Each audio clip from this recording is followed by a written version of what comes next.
Agatha Christie once said, "A mother's love for her child is like nothing else. It knows no law. It shows no pity. It dares all things and crushes down remorselessly all things that stand in its path." Like all new parents, my husband and I had the slightest idea the hurdles that we would face with a newborn. No amount of advice or parental books could prepare us for when our child became gravely ill. Friday, May 4th, 2007, will be a day that we never forget. Our oldest daughter, Emma, was just 6 weeks old, and up until that point, a very healthy, happy, even active newborn. I awoke that morning to Emma's blood-curdling screams, and within minutes I was holding a lethargic, very hot baby. We rushed Emma to the closest hospital, where the doctors immediately took her from us and began testing.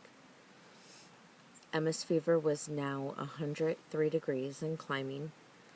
Her body was weakening and her neck was stiff. The doctors performed a very painful spinal tap on Emma, but they were unable to draw the fluid needed for further testing.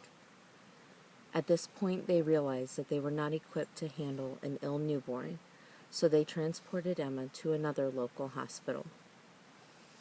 After another unsuccessful spinal tap and Emma's condition worsening, the hospital decided to transport Emma to the Children's Hospital 2 hours away. About an hour into the ride, the ambulance sirens came on. Emma's fever had spiked to 106.9 degrees.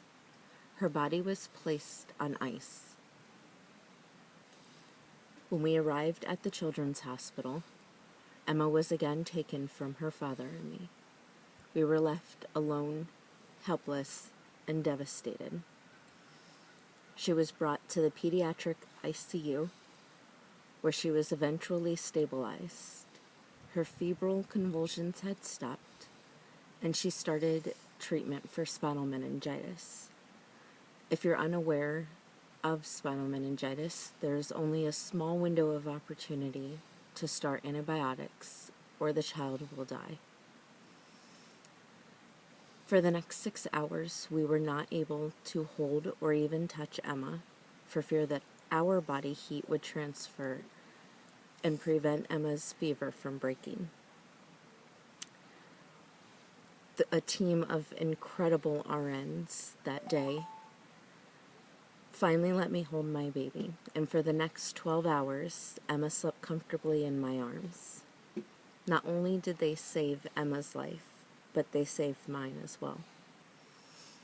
A much healthier Emma was released from the hospital 2 weeks later. She is now a very smart, incredibly healthy 7-year-old. As scary and as devastating as that experience was for us, I'm grateful for the lessons that we learned. We've learned to cherish the time we have together, that our time here is not permanent. I'm thankful for the nurses that day that saved Emma's life and wiped my tears, for they have also inspired me to go back to school and become an RN.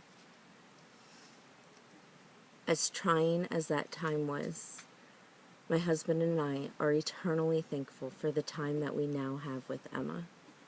Thank you.